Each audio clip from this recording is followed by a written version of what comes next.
Assalamu alaikum dear students. My name is Ayaz and I am your computer science teacher for grade 10th.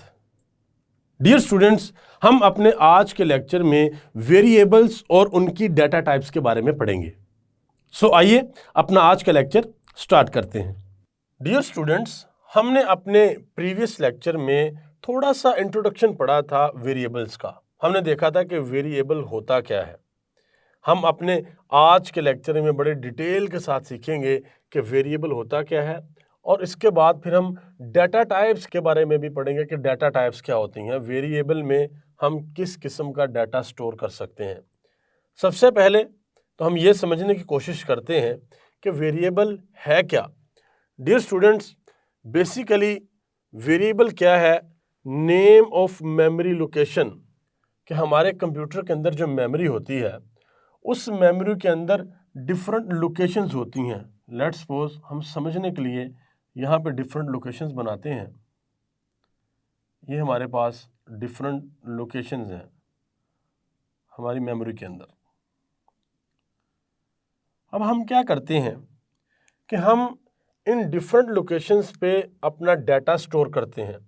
Let's suppose ये location है, इस location में मैंने 5 store करवा दिया और इस लोकेशन को मैंने नेम दे दिया ए. इस लोकेशन का नेम ए है और इस लोकेशन पे जो वैल्यू हमने स्टोर करवाई है वो 5 है. तो ये जो लोकेशन का नेम है, बेसिकली ये क्या होता है, वेरिएबल क्या होता है, नेम ऑफ मेमोरी लोकेशन. ये जो मेमोरी लोकेशन होती है ना, इसका जो नेम है वो क्या होता है, वो वेरिएबल है. सो इसको हम किस तरीके से लिखेंगे? इसको हम इस तरीके से लिखेंगे कि ए मेमोरी लोकेशन है और उसमें वैल्यू है हमारे पास क्या, 5. कि ए जो है हमारा वेरिएबल है और इस ए वेरिएबल में यानी कि इस मेमोरी लोकेशन पे हमने जो वैल्यू स्टोर की है वो क्या है, वो हमारे पास 5. बिल्कुल इसी तरह से ये हमारे पास एक और मेमोरी लोकेशन है. हम इस लोकेशन को नेम दे देते हैं बी का और इसमें वैल्यू स्टोर करवा देते हैं 6. सो ये क्या हो जाएगा कि बी में हमने क्या स्टोर करवा दिया, वैल्यू 6. ये जो वैल्यू है हमारे पास, हम इसको इस तरीके से भी कह सकते हैं कि ये वैल्यू कहाँ पे पड़ी हुई है, बी में. यानी कि बी जो मेमोरी लोकेशन है वहाँ पर पड़ी हुई है कौन सी वैल्यू, 6. इसी तरीके से हमारे पास ये है. लेट्स सपोज यहाँ पे हमने क्या लिख दिया, 1.3.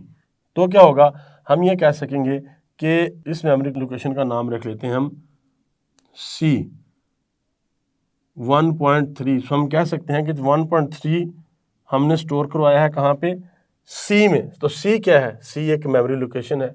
इसी तरीके से और भी हमारे पास डिफरेंट मेमोरी लोकेशंस हैं. तो हम इसमें 33 स्टोर करवा लेते हैं, इसमें 74 स्टोर करवा लेते हैं, इसमें 89 स्टोर करवा लेते हैं, इसमें 99, इसमें 101, इसमें 99 और इसमें 8. सो होगा क्या डियर स्टूडेंट्स, लेट्स सपोज ये हमारी लोकेशन ए है. ये लोकेशन नेम जो है वो क्या है, ए है. ये इसको हम बी क्या लेते हैं, इसको सी, डी, ई, एफ, जी, एच, आई, एन, जे. सो डियर स्टूडेंट्स, ये होता क्या है कि ये हमारे पास डिफरेंट मेमोरी लोकेशंस होती हैं और जो memory name of memory location है उसे हम क्या कहते हैं, उसे हम कहते हैं वेरिएबल. और जो वेरिएबल की वैल्यू होती है, सेकंड पॉइंट, कि वैल्यू कैन बी चेंज्ड. कि लेट्स सपोज हमने सी लैंग्वेज के अंदर एक प्रोग्राम लिखा और आपको पता है कि सी लैंग्वेज में प्रोग्राम जैसा कि हमने सीखा था कि सीक्वेंस में एग्जीक्यूट होता है. अगर हमारे पास 400 लाइंस का कोड है, लेट्स सपोज 400 लाइन का कोड है, तो क्या होगा, लाइन 1 2 3 4 5 6 7 8 9 10 सो ऑन चलते चलते 400 तक एग्जीक्यूशन होगी हमारे प्रोग्राम की सी लैंग्वेज के अंदर. सो होता क्या है कि लेट्स सपोज आपने लाइन नंबर 55 पे ये जो मेमोरी लोकेशन है हमारी ए, इसमें वैल्यू स्टोर करवाई है 5. और फिर आप लाइन नंबर 101 पे जाके क्या कहते हैं कि अब ए की वैल्यू जो है वो क्या है, 15 है. और फिर आप लाइन नंबर 150 पे जाके कहते हैं कि अब ए की वैल्यू क्या है, 99 है। सो डियर स्टूडेंट्स, होता क्या है कि आपके जो वेरिएबल है इसकी वैल्यू चेंज हो जाती है। मतलब कि ये जो मेमोरी लोकेशन है इसमें आपने जो वैल्यू स्टोर करवाई है ये वैल्यू चेंज होती रहती है। मतलब कि हम इसको चेंज कर सकते हैं। We can change the value of variable as per our requirements या as per requirement of program, कि प्रोग्राम की रिक्वायरमेंट को देखते हुए या हमने जो लॉजिक डेवलप किया है उसको देखते हुए हम क्या करते हैं कि हम वेरिएबल की वैल्यू को चेंज कर सकते हैं और हम वेरिएबल की वैल्यू को चेंज भी करते हैं। सो डियर स्टूडेंट्स, अब यहाँ पर एक क्वेश्चन है कि लाइन नंबर 55 पे वेरिएबल की वैल्यू 5 थी, फिर लाइन नंबर 101 पे वेरिएबल की वैल्यू जो ए वेरिएबल है उसकी वैल्यू 15 थी, फिर लाइन नंबर 150 पे उसकी वैल्यू 99 होगी। सो फाइनली अब यहाँ पर जब वैल्यू 99 है तो क्या इन दो वैल्यूज को कंसीडर किया जाएगा? डियर स्टूडेंट्स, इस बात को याद रखिएगा कि आपके वेरिएबल में जो वैल्यू सबसे एंड में स्टोर हुई है उसी वैल्यू को कंसीडर किया जाएगा। लेट्स सपोज लाइन नंबर 150 पे ए की वैल्यू 99 है, तो अब पूरे प्रोग्राम में अनटिल और अनलेस के दोबारा किसी और लाइन पे जाके ये वैल्यू चेंज ना हो तो अब प्रोग्राम के अंदर वैल्यू जो होगी वो क्या होगी, वो 99 ही होगी। अब यहाँ पर एक और बहुत जबरदस्त और इंटरेस्टिंग कॉन्सेप्ट आप उसको भी पढ़ लीजिए, उसको भी देख लीजिए कि लाइन नंबर 55 से लेकर लाइन नंबर 101 तक जो वैल्यू है वो 5 ही है। यानी कि 101 से पहले लाइन आती है 100। सो 100 लाइन तक जब हमारा कोड एग्जीक्यूट हो रहा है तो तब तक वैल्यू जो है वो 5 ही है। बट जैसे ही लाइन नंबर 101 आती है और ये प्रोग्राम में एग्जीक्यूट होती है तो तब हमारे वेरिएबल की वैल्यू हो जाती है 15। और 101 से लेके 149 तक वैल्यू हमारी रहती है 15। और जैसे ही हमारी ये वाली लाइन एग्जीक्यूट होती है 150 तब हमारे वेरिएबल की वैल्यू हो जाती है 99। और इसके बाद भी हम फॉर एग्जांपल समझ लेते हैं कि हमारा जो कोड है वो 400 लाइन का था, तो 399 लाइन पे जाके अगर हमारे वेरिएबल की वैल्यू 330 हो जाती है तो क्या होगा, तो अब इस लाइन पे हमारी जो वैल्यू है वो चेंज होगी हमारे वेरिएबल की, वो क्या हुई है 330। सो 150 से लेके 398 लाइन तक तो हमारी वैल्यू 99 ही रहेगी। बट जैसे ही 399 ये लाइन एग्जीक्यूट होगी तो हमारे वेरिएबल की वैल्यू क्या हो जाएगी 330। सो ये एक कॉन्सेप्ट है, इसको हमने समझना है अच्छे से कि आपके वेरिएबल की वैल्यू आपके प्रोग्राम में चेंज होती रहती है एज पर द रिक्वायरमेंट। सो वेरी जो वेरिएबल है, ये जो वर्ड है वेरी, इसका मतलब क्या है? इसका लफ्जी मतलब यही बनता है कि चेंज होते रहना, वेरिएबल, कि इसमें हम वैल्यू को चेंज करते रहते हैं। सो दो पॉइंट हमारे क्लियर हो गए। सबसे पहला पॉइंट है कि वेरिएबल होता क्या है। Variable name of memory location, के मेमोरी लोकेशन का जो नेम है उसे हम कहते हैं कि ये वेरिएबल है। उसके बाद वैल्यू कैन बी चेंज्ड, कि वेरिएबल की वैल्यू जो है वो चेंज होती रहती है प्रोग्राम में, जैसे कि हमने ये यहां पर समझा है।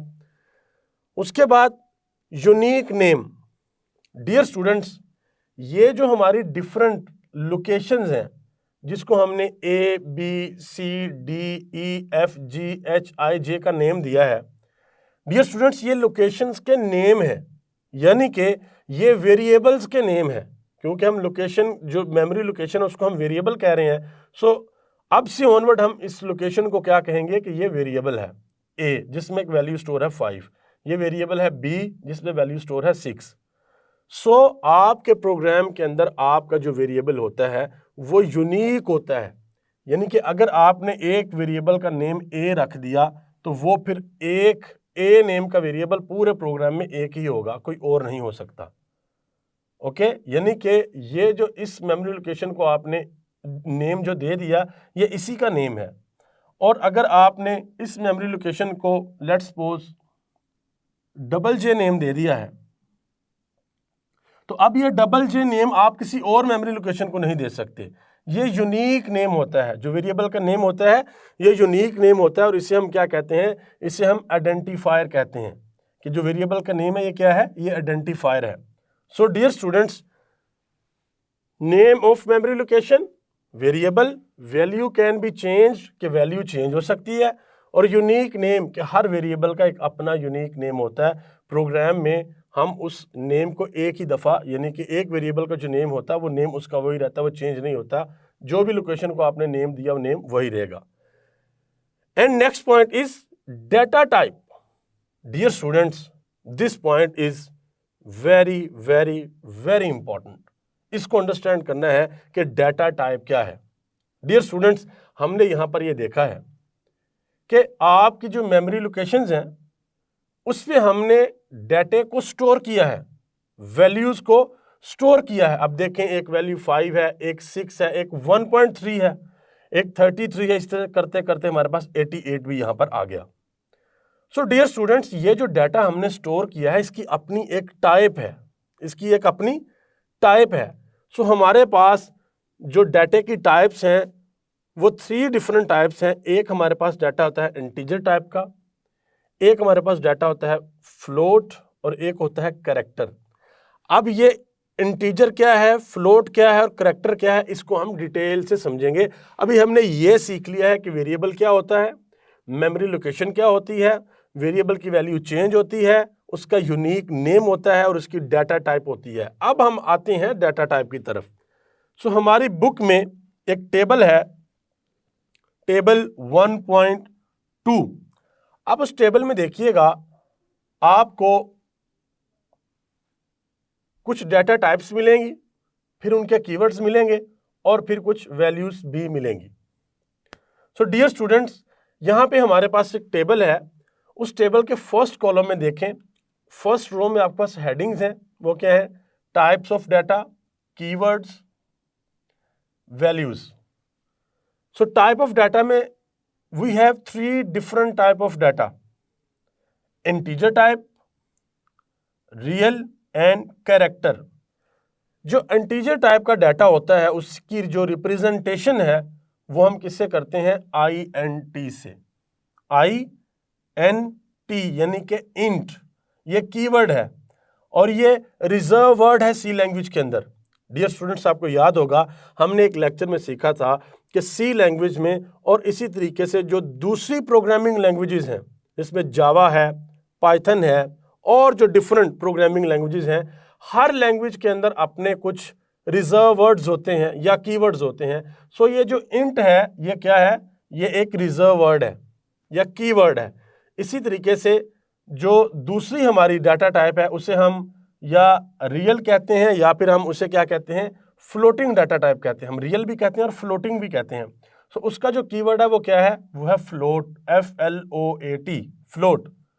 और थर्ड नंबर पे हमारे पास जो डाटा टाइप आती है वो आती है कैरेक्टर, और इसको हम रिप्रेजेंट करते हैं 4 से, CHAR।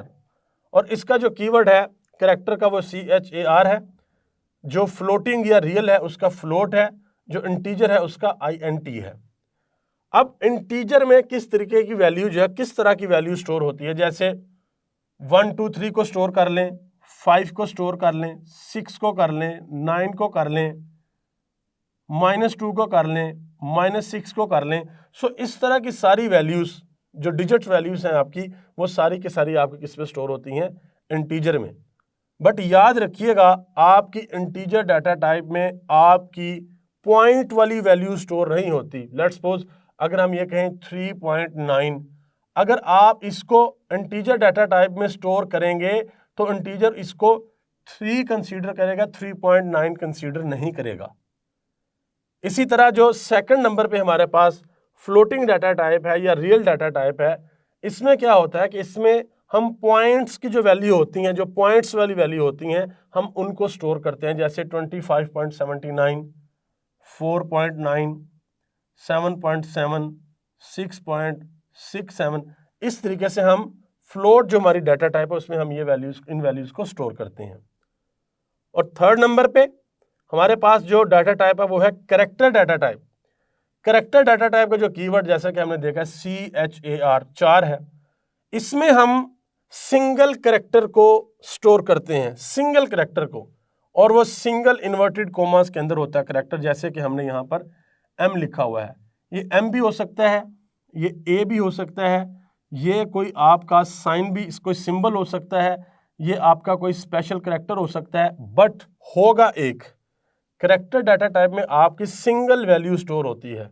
So dear students, it's very easy कि तीन किस्म की, there are 3 different type of data, जो डाटा टाइप्स हैं हमारे पास, वो क्या है? Integer, real and character. Integer को हम INT से रिप्रेजेंट करते हैं, रियल को, जो कि फ्लोटिंग भी है, इसको हम फ्लोट से रिप्रेजेंट करते हैं, और कैरेक्टर को CHAR से रिप्रेजेंट करते हैं। अब हम 1 बाय 1 तीनों को जरा डिटेल के साथ देखते हैं कि इन वैल्यूज को जब हम स्टोर करते हैं तो ये कितनी मेमोरी को ऑक्यूपाई करते हैं, और इनकी जो स्टोरिंग रेंज वो मिनिमम और मैक्सिमम कितनी है। सो सबसे पहले तो हम आते हैं इंटीजर पे। Dear students, integer data type की 2 फर्दर टाइप्स हैं। पहली टाइप है signed integer and second one is unsigned integer. इनमें जो डिफरेंस है वो डिफरेंस क्या है कि साइंड इंटीजर में आप पॉजिटिव एंड नेगेटिव दोनों वैल्यूज को स्टोर कर सकते हैं। साइंड इंटीजर में आप पॉजिटिव और नेगेटिव दोनों वैल्यूज को स्टोर कर सकते हैं। वैल्यूज के एग्जांपल भी आपके सामने है, -7, 10, 11, -21, 31, इस तरीके से और भी डिफरेंट वैल्यूज यहां पर लिखी हुई हैं। सो इन वैल्यूज को आप क्या कर सकते हैं? साइंड इंटीजर में स्टोर कर सकते हैं। इसी तरह से इनकी जो रेंज है कि किस रेंज की वैल्यूज को आप स्टोर कर सकते हैं, सो इसकी मिनिमम रेंज ये है और मैक्सिमम रेंज जो है वो ये है। मिनिमम रेंज यहां से स्टार्ट होती है और मैक्सिमम रेंज यहां तक आपके पास, यहां से स्टार्ट होती है और यहां तक ये रेंज आपके पास जाती है। सो डियर स्टूडेंट्स, ये नंबर है, यह आपको MCQs में पूछा जा सकता है, इस नंबर को ध्यान से देखिएगा। जो अनसाइंड इंटीजर है हमारे पास, उसको हम क्या करते हैं? उसको स्टोर करने के लिए, अनसाइंड इंटीजर है उसकी वैल्यूज को स्टोर करने के लिए हम सिर्फ पॉजिटिव वैल्यूज को लेते हैं। साइंड इंटीजर में हम पॉजिटिव भी लेते थे और नेगेटिव भी लेते थे, बट अनसाइंड इंटीजर में हम क्या करते हैं? ओनली पॉजिटिव वैल्यूज को लेते हैं। सो हमारे पास पॉजिटिव वैल्यू स्टार्ट होती है 0 से, जो रेंज है 0 से स्टार्ट होती है, और +4 2 9 4 9 6 7 2 9 5, ये जो लगाए हुए ये कॉमास हैं, दीज आर नॉट पॉइंट्स, याद रखिएगा, ये भी कॉमास हैं यहाँ पे। 0 से यहाँ से रेंज स्टार्ट होती है और यहाँ तक जाती है। सो ये तो होगी हमारी इंटीजर। अब आते हैं रियल पे या फ्लोटिंग पॉइंट पे, इसको हम फ्लोटिंग भी कहते हैं, floating data type. Dear students, जो फ्लोटिंग डाटा टाइप है, इसमें हमारी सारी वैल्यूज जो हैं वो पॉइंट्स वाली होती हैं, जैसे 2.6000000, और इसमें पॉइंट के बाद 1 2 3 4 5 6 डिजिट की एक्यूरेसी आपको मिलती है। यानी कि जब हम फ्लोटिंग डाटा टाइप की वैल्यू स्टोर करवाते हैं अपने वेरिएबल में, तो आपको पॉइंट के बाद जो एक्यूरेसी मिलती है वो कहां तक मिलती है? 6, ये 6 नंबर, 1 2 3 4 5 6 डिजिट्स तक। उसके बाद जो फ्लोटिंग डाटा टाइप्स की जो नंबर है, ये जो वैल्यू है, ये 4 बाइट्स को ऑक्यूपाई करती है हमारी मेमोरी में, और इंटीजर की जो डाटा टाइप है ये भी 4 बाइट्स को ऑक्यूपाई करती है।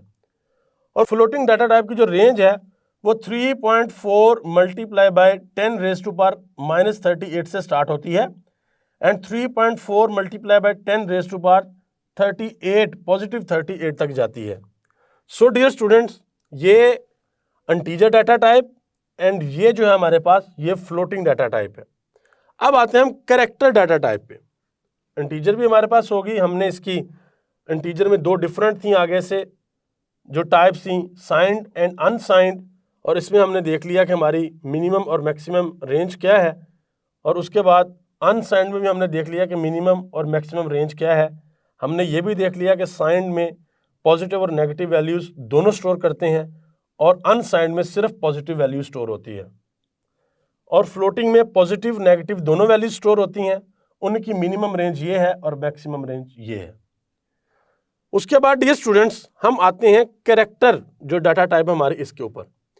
कैरेक्टर डाटा टाइप ये सिर्फ एक कैरेक्टर को स्टोर करती है। जैसे कि हमने पहले भी एग्जांपल देखी कि लेट्स सपोज हमने ए को स्टोर करना है तो वो इस तरीके से स्टोर होगा। अब इसमें वैल्यूज क्या क्या होती हैं, इसमें आपके अपर केस लेटर्स हो सकते हैं, स्मॉल केस लेटर हो सकते हैं, कोई आपका सिंबल हो सकता है या आपका कोई स्पेशल कैरेक्टर भी हो सकता है। सो डियर स्टूडेंट्स हम एग्जांपल ले लेते हैं। अपर केस ए से लेके जी तक, स्मॉल केस भी ए से लेके जी तक। इसी तरीके से हमारे कीबोर्ड के ऊपर जो सिंबल्स होते हैं या कोई अगर स्पेशल कैरेक्टर्स होते हैं जिसमें अंडरस्कोर आता है या हमारे पास और डिफरेंट सिंबल्स होते हैं, हम इनको भी स्टोर कर सकते हैं। बट ये याद रखिएगा कि कैरेक्टर डाटा टाइप में हम सिंगल वैल्यू को स्टोर करते हैं और हमारी जो मेमोरी ऑक्यूपाई होती है वो जस्ट 1 बाइट ऑक्यूपाई होती है। सो डियर स्टूडेंट्स ये था हमारा आज का लेक्चर जिसमें हमने ये सीखा कि वेरिएबल्स क्या होते हैं और वेरिएबल्स की डाटा टाइप्स क्या होती हैं। वेरिएबल्स के बारे में बहुत आसान है कि variable is basically the name of memory location, कि हमारे कंप्यूटर में जो मेमोरी है उस मेमोरी की एक लोकेशन का जो नेम होता है वो वेरिएबल होता है। और वेरिएबल की वैल्यू चेंज भी हो सकती है प्रोग्राम में, जैसे कि हमने सीखा। और वेरिएबल का एक यूनिक नेम होता है। और उसके बाद डाटा टाइप्स होती हैं वेरिएबल की, डाटा टाइप्स के बारे में भी हमने पढ़ा। डियर स्टूडेंट्स हम अपने नेक्स्ट लेक्चर में बहुत इंटरेस्टिंग चीज़ सीखेंगे। हम ये सीखेंगे कि इन वेरिएबल्स का जो नेम है वो हम किस तरीके से रखते हैं। आज तो हमने ये देखा कि जो नेम है वो यूनिक होना चाहिए। हम ये भी देखेंगे कि हम नेक्स्ट लेक्चर में कि नेम किस तरीके से रखते हैं, वेरिएबल को डिक्लेयर कैसे करते हैं जिसको हम डिक्लेरेशन ऑफ वेरिएबल कहते हैं, और वेरिएबल को इनिशियलाइज कैसे करते हैं कि फर्स्ट टाइम जब हम वेरिएबल को कोई वैल्यू असाइन करते हैं उसे कहते हैं इनिशियलाइजेशन ऑफ वेरिएबल। तो वो वैल्यू हम कैसे असाइन करते हैं। सो डियर स्टूडेंट्स ये आपके लिए एक असाइनमेंट भी है। आपने इस लेक्चर के बाद ये रिसर्च करनी है, अपनी बुक से पढ़ना है, गूगल से देखना है कि वेरिएबल की डिक्लेरेशन क्या होती है, वेरिएबल की डाटा टाइप्स क्या होती हैं, वेरिएबल की इनिशियलाइजेशन क्या होती है। सो हम नेक्स्ट लेक्चर में वेरिएबल की जो नेम है, नेम के रूल्स क्या होते हैं वो देखेंगे, वेरिएबल की डिक्लेरेशन के बारे में देखेंगे और वेरिएबल्स की इनिशियलाइजेशन के बारे में देखेंगे। सो डियर स्टूडेंट्स मैं उम्मीद करता हूँ कि आपको आज का लेक्चर सही से समझ आया होगा। सो डियर स्टूडेंट्स ये था हमारा आज का लेक्चर। हम जल्द मिलेंगे अपने नेक्स्ट लेक्चर में, तब तक के लिए अल्लाह हाफिज।